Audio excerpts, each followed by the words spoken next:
Ladies and gentlemen, boys and girls, welcome back to the podcast and the YouTube channel. Sal Vetri here, and today we're going to be talking about one big piece, one big domino to fall, as many did in the NFL, and that's Tom Brady today. Someone that's been a problem for the media and been a talking point and a reason why I skipped through a lot of podcasts as of late, because not much sports going on, not much going on in the NFL at all over the offseason, a lot less than usual, until the last 2 days of free agency kicking off, franchise tags, all these different things, the exclusive tags. So now you get the domino finally falling. It was Colin Cowherd who, I believe, officially reported at first that it was down between the Chargers and the Tampa Bay Buccaneers, and it ended up being the Tampa Bay Buccaneers, indeed, where Tom Brady is going to be going. But there's a problem here. Not only if you are a real-life sports fan, not only if you are a fan of fantasy sports, daily fantasy sports, I don't really see the issue in terms of how this is going to be beneficial for the Bucs in any regard. So let's just start with the fact that the clear fact that's going to be stated throughout the media a while now, in that Tom Brady is a 43-year-old quarterback.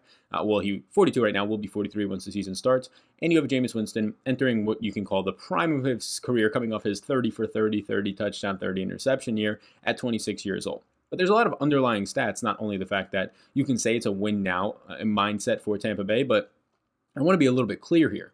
Win now mindsets does not mean go and get an aging in a quarterback that has fallen off a cliff in a lot of regards and has been dropping off in a lot of key statistical categories over the last 3 or 4 years, and now putting him in a system that at least right now, by all accounts, does not anywhere near envision and model the system where he's been successful for the last couple of months and years and decades at this point. And it's not saying, oh, he's a system quarterback. No, it's saying that this is a player who was averaging last year 6.6 yards per attempt, a very important efficiency metric. That was 36 in the NFL. There's 32 teams in the NFL.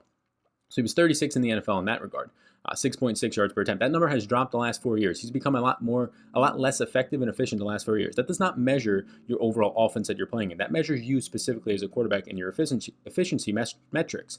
And a lot of that has to do with him throwing it short. It has to do with him being in a scheme that he goes through and throws to the line of scrimmage, throws to running backs. And Tampa Bay for the last 2, 3, 4 years has not had running backs that catch the ball in their backfield. They added DeRay Ogunbowale last year, and it did not really help too much. They used a three-headed backfield in Tampa Bay. So you're getting an older quarterback, an aging quarterback who continuously over the last 4 years has become a lot less effective and efficient. You don't believe me just based on yards per attempt? It's not something you really buy into? Okay, he had 37 deep passes less than Jameis Winston last year, who led the league with 99. Fine, he threw a lot of pick sixes, he threw a lot of interceptions, Jameis, so you actually had to throw the ball more downfield. Okay, that makes a lot of sense to me. 1,023 less air yards is what Tom Brady had than Jameis Winston last year. Again, you can say, okay, they're forcing to throw the ball, but from a fantasy perspective, you need them to throw the ball downfield. Jameis throwing interceptions and a quarterback throwing interceptions actually matters, and Jameis has the arm talent to make up for that in terms of a fantasy football aspect. If you're talking about a long-term upside with the offense that you have on the outside and Mike Evans, Chris Godwin in the slot, whoever you're going to pick up and replace a Bashaud Perriman out on the right side, it's going to be really hard for Tom Brady to excel in a system where there's not really any pass-catching running backs. Again, 37 less deep passes and over 1,000 less air yards than Winston last year. That's not great. He was 13th in the NFL last year, Brady, with 62 deep passes. You had Jameis Winston touching right around the top 5 in that department. It's a similar offensive line as well, unless obviously we're going to see potentially some adjustments being made. But right last year, you had the Tampa Bay Buccaneers finishing around 10th in offensive line rating for pass blocking. Same exact thing for the New England Patriots. Now you have a situation where you have a mobile quarterback, and the mobile quarterback becoming much more important, especially as time goes on. Jameis Winston last year was in the top 8 with 250 rushing yards, and a lot of those scrambles, yes, but also some design runs. We all know Tom Brady's just going to have his QB sneaks, and that's not his game at all, but it's another reason why you really, really need the importance of having some sort of variety in your running game, especially from a quarterback, especially when you're having a situation that you have no pass-catching running backs, and that's your kind of escape route is your mobile quarterback. Tom Brady doesn't have that. He doesn't have the short checkdowns to rely on now. Maybe they change this a little bit, but it's a little bit worrisome. 58th under pressure last year out of all quarterbacks. There's 32 starting quarterbacks in the league. 58th went under pressure last year. That's not great at all. You have a situation here that it's not good what you're seeing in terms of the efficiency metrics. It makes complete sense for Tom Brady to go to Florida, somewhere warm, to get paid finally later in his career. So from a Tom Brady individual standpoint, no, I love the guy. He's been fantastic. He is a legend. He is the GOAT. You can call him whatever you want at this point, but he's been fantastic. He deserves everything that's coming his way. From a standpoint of how this affects fantasy, it ruins everything on the Bucs, in my opinion. It at least makes them worse than last year. You're not going to have that upside out of an offense, in my opinion, when you're going to have to model it totally different and not have it as explosive and downfield as it was last year. Again, 1,000-yard air yard difference. Not great. Now, you can argue with me that more drives gets kept alive because of the fact that you're going to have Tom Brady not throwing interceptions, as many 30 as Winston did last year. But I'd also argue with you that either way, it's not going to pan out that it's going to be all that great. It was a catch-up mode. It was a Jameis Winston having to throw more passes downfield, especially when they're trailing, things like that. When you're talking from a real-life perspective, this is where the main problem gets in with the title and the thumbnail of this video. By all accounts, at least in my opinion, yes, you had a great defense in Tampa Bay. Maybe you think the Super Bowl experience and the most winning quarterback in the history, Tom Brady, is going to get you there with the weapons that you have. But it seems just more so as if it's something for the general management and the owners to get people in their seats. Jameis Winston's an exciting player. Yes, he throws interceptions. That's what makes him exciting at this point, is you don't really know what to do or what to expect anytime he's throwing the ball. When week one kicks off, Tom Brady's going to be 43 years old. He's declining over the last 5 years in almost every single key statistical category, and now he's going into an offense that is not really fit for his purposes right now. Yes, I do believe that the Tampa Bay Bucks do think that Tom Brady does give them a chance to win. I personally believe he's a downgrade from Jameis Winston, not only in real life, but obviously fantasy football.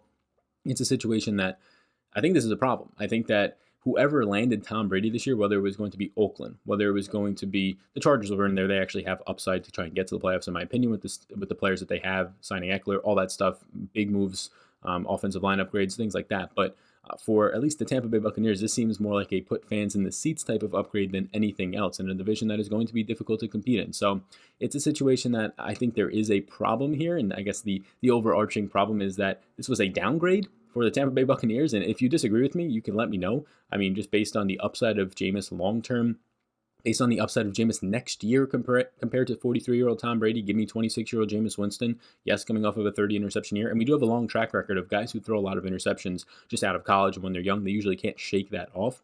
But it's something that you have a very small sample size with. You have guys that are going out there like Josh Freeman and getting 2 years to try and do it in this exact same team with Tampa Bay and those types of things. So I think there's a problem here. I think this is a complete downgrade in all aspects of the quarterback position in Tampa Bay if you're considering going from Jameis Winston to 43-year-old Tom Brady at this point. I also think that there's a really strong chance that the Patriots just told Tom Brady, hey, we don't want you. We're not going to say that we're cutting you. We're not going to say that we're parting ways. We're going to get this phrase so that you want to leave here, something like that. A little bit of a save face for Tom Brady himself. They probably, it's Bill Belichick. This is a guy who cuts all the aging players at the specific positions where they start to drop off a cliff. And I'm sure you've seen it the last 2 years out of Brady, especially last year when it just comes to completion percentage, especially when under pressure, again, 58th in the league. Terrible. I'm sure there was something talks behind closed doors of, hey, we are going to move on. We're going to phrase this in a way that it looks like you're moving on, and then you can go wherever you want. And Tom Brady probably said at that point, all right, I got 1 or 2 more years left here. I'm going to go stay in sunny California or sunny Florida as long as I can.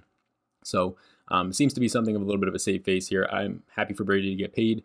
I do think this was a big downgrade, and I just hope that the guys in Chris Godwin and Mike Evans can continue to eat out there. They will, but now I think that their ceilings, at least in terms of how I'll be ranking them for season long, both in PPR aspects as well as just full standard league, I'll probably be knocking them down a little bit. They're still top-end receivers, but that's the problem with this Tom Brady signing. It's a downgrade in my opinion. It's a seat booster in tickets in local economy, so there you go a little bit. But I believe it's overall going to end up being a problem for Tampa Bay and something that they might actually regret depending on where Jameis lands. Thank you for tuning into this video on the podcast. Going to be pumping out a lot of season-long content, a lot of free agency content, tons of stuff to come out from the fantasy and just overall sports world. If you appreciate and you enjoyed this content, please do hit the subscribe button. Let me know in the comments what you think about it, and you can follow me on Twitter at SalVetryDFS.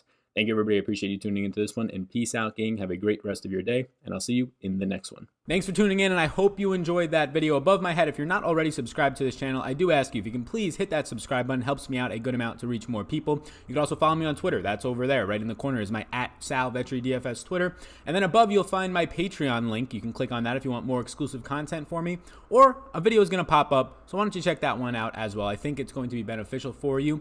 Thank you so much again for tuning in, and I hope you have a fantastic rest of your day.